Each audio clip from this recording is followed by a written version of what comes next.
जो सेकुलरिज्म की जो परिभाषा इस देश में जो लिखी गई, खासकर आज़ादी के बाद, वो मुस्लिम अपीजमेंट को सेकुलरिज्म बताया गया। वो था या नहीं था, वो चर्चा का विषय है, वो डिबेट होनी चाहिए। लेकिन जो बनाया गया, जो कांग्रेस ने इतने सालों में बना के जो है देश को परोसा, जो आज का बुद्धिजीवी वर्ग जो सेकुलर के नाम पे मुस्लिम अपीजमेंट को अब वो मान चुका है कि मुस्लिम अपीजमेंट ही सेकुलरिज्म है।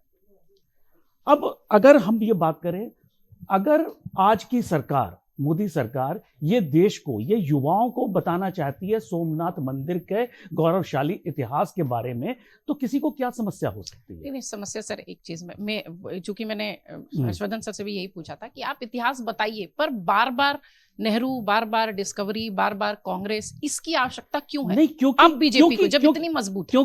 क्योंकि प्रतीक्षा जी, उन फैक्ट्स को डिस्टॉर्ट किया गया है, हमारे इतिहास को गलत पढ़ाया गया है। इतिहास को, जो हमारा इतिहास था, उसको इस तरह से पढ़ाया गया कि वो इंग्लैंड का आदमी बैठे, वो विदेशी जो पढ़े, उसको एक अलग इतिहास दिखाया गया है। समस्या जो इतिहास लिखा गया है उसमें है। अगर आज सरकार सही इतिहास बताना चाहती है युवाओं को, जो आगे हमारी देश की जो टॉर्च बेरर्स हैं, उनको अगर हम सही चीज दिखाना चाहते हैं, तो उसमें समस्या क्या है?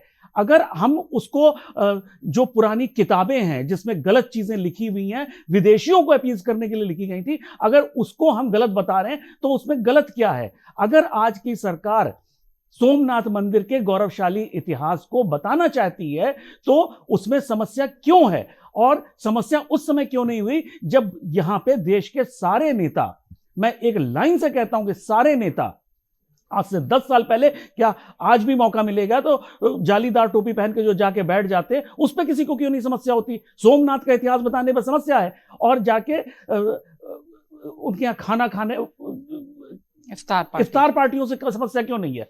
इफ्तार पार्टियां, मतलब इफ्तार पार्टी तो राजनीतिक हो चुकी थी। इफ्तार पार्टी का धर्म से और बाकी किसी से कोई मतलब नहीं रह गया था। इफ्तार पार्टी का मतलब टोटल राजनीति, जो आप जिसे अभी आपने कहा कि वो सेकुलर, वो मुस्लिम अपीजमेंट का जो असली उदाहरण था वो ये था। तो अगर आप इसको कहेंगे तो आपको ये मानना पड़ेगा कि मुस्लिम अपीजमेंट का नाम आपने सेकुलरिज्म कर दिया। अच्छा, दूसरी बात आते हैं, क्यों किया इसमें, जरूर अभी क्यों किया, मतलब हमारे पत्रकारों के पास तो एक ही बात होती है, टाइमिंग जी गलत है। मतलब हर चीज की टाइमिंग गलत होती है। अब हिंदुस्तान में हमेशा कहीं ना कहीं तो चुनाव हो रहा होता है ना, और किसी भी लोकतंत्र में, हिंदुस्तान तो आप छोड़ दिए, किसी भी लोकतंत्र में सरकार और विपक्ष जो भी कर रही होती है वो चुनाव के दृष्टिकोण से कर रही होती है।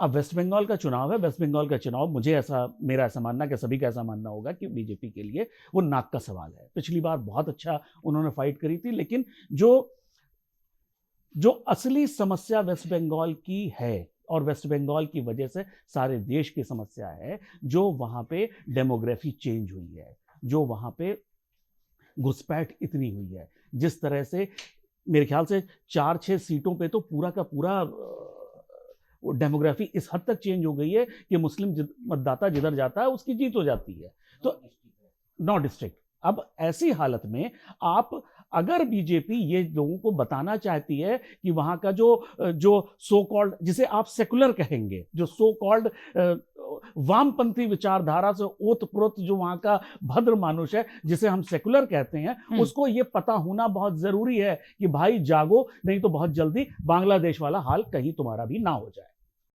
अगर आप ये वीडियो YouTube पर देख रहे हैं तो हमारे चैनल को सब्सक्राइब कर बेल आइकन दबाएं, और Facebook पर देख रहे हैं तो हमारे पेज को लाइक करें।